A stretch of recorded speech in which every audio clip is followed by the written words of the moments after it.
Olá, seja bem-vindo ao canal Pedroso Dev Academy. Eu sou Paulo Pedroso e estou de volta aqui com o curso Seja Dev Golang. Esse é o nosso 20º vídeo e hoje o vídeo vai ser focado em lógica de programação, que é um dos principais conceitos que todo programador deve ter para ser um bom programador, é ter uma boa lógica de programação. Então, se você ainda não é inscrito no canal, já se inscreve aí, ativa o sininho e já deixa aquele like. Beleza, e o que é a lógica de programação?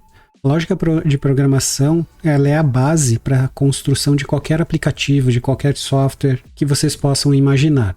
Não existe uma forma de se construir algo, um programa, um software, sem ter uma lógica de programação.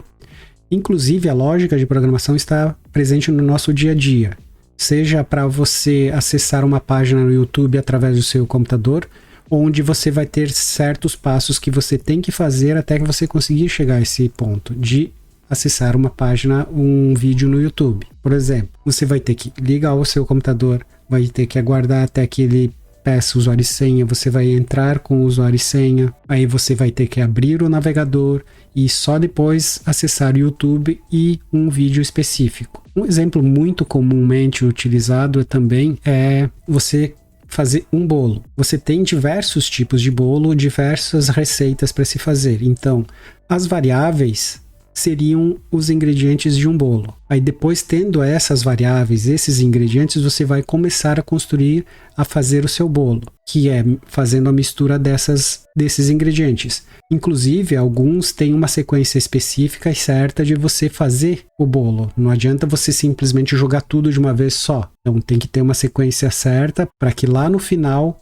você tenha o resultado de um bolo que você consiga comer, né? E após essa mistura desses ingredientes, você vai ter que colocar ele no forno, aguardar ele assar e só depois você vai conseguir comer o bolo que você fez, certo? Então, em programação é praticamente a mesma coisa.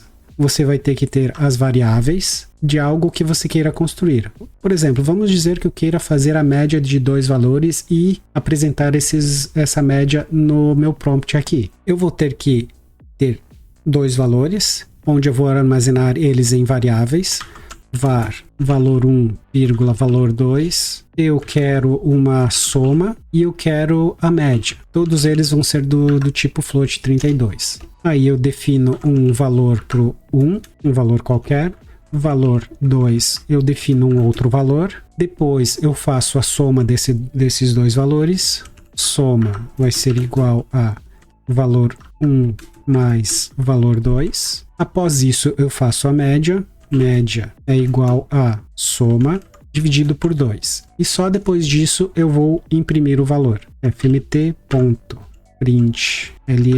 média dos valores é média.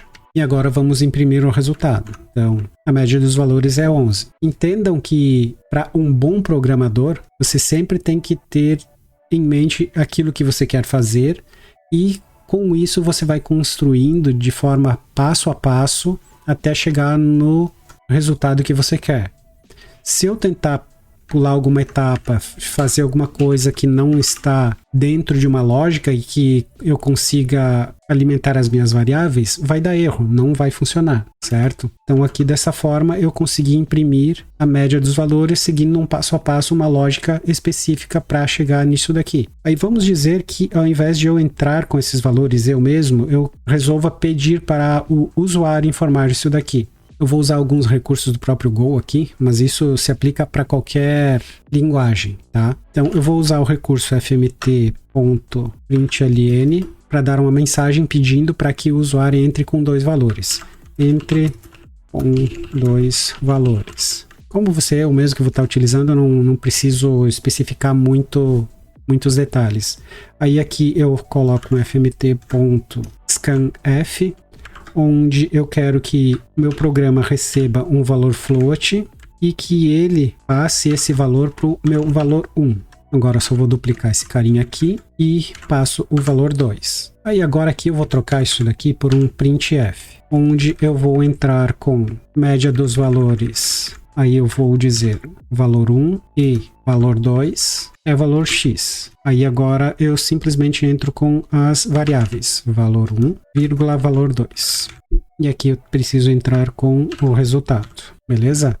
Então, nesse ponto eu mudei um pouco a minha lógica. Ao invés de eu ter os valores, eu preciso e eu quero que o usuário informe para mim. E para que eu consiga isso, dentro da minha lógica, eu preciso, antes de fazer essa soma, ter esses valores informados pelo usuário.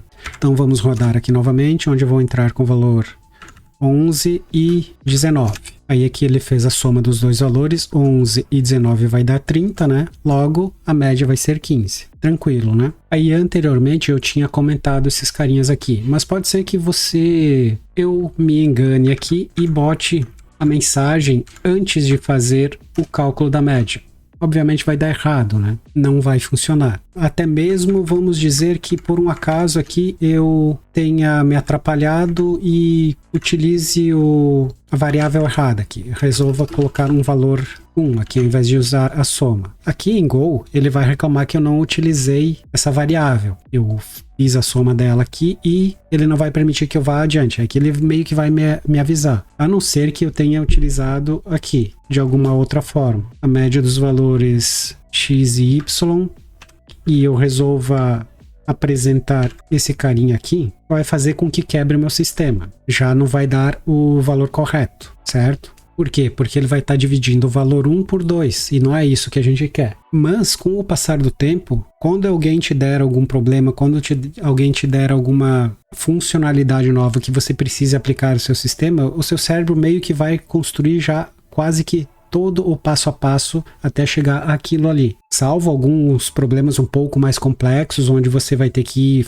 fazendo essas coisas mais passo a passo e ir vendo os resultados. Em questões um pouco mais simples, isso aqui fica muito claro para você na cabeça de vocês. E com o passar do tempo, programadores tendem a levar a lógica de programação para a vida real, onde muitas vezes alguém te fala alguma coisa e você já vai sair calculando as probabilidades, o que pode dar errado ou não, para coisas simples do dia a dia. Então vocês vão ter até um raciocínio muito mais ágil do que grande parte das outras pessoas para chegar a alguma conclusão de um problema. Por quê? Porque todo dia vocês vão ter que estar utilizando lógica para resolver os problemas de vocês, mesmo que seja para evitar algum problema. Quando vocês estão construindo algum sistema, alguma funcionalidade, vocês ainda assim vão ter que pensar nos possíveis erros que podem acontecer pelo caminho. E com isso vocês têm que ir tratando, com if, com else e por aí vai, certo? Então, lógica de programação é basicamente isso. Ter uma sequência lógica para se chegar a um resultado. Saber os ingredientes que você vai ter que utilizar, as variáveis, para chegar a esse resultado. E praticar. Quanto mais você vai praticando, mais você vai ter essa lógica rápida na cabeça de vocês para chegar a alguma resolução de problema. Inclusive, deixa eu voltar ao meu código original aqui, quer dizer, o código que está certo, né? Eu espero que eu tenha conseguido passar para vocês o que é a lógica de programação. Ela não é difícil, e muitos podem pensar que é algo de outro mundo, mas não é. É sequência lógica de informações, certo? Eu espero que eu tenha conseguido passar para vocês isso. Tentei falar bem devagar, bem pausadamente, bem num ritmo onde pessoas que estão chegando agora nessa área consigam absorver de uma forma melhor esses conceitos que são a base para todo bom programador, beleza? Então, se você não é inscrito no canal, já se inscreve aí, ativa o sininho e, se possível, já deixa aquele like, beleza? Então, até a próxima, grande abraço.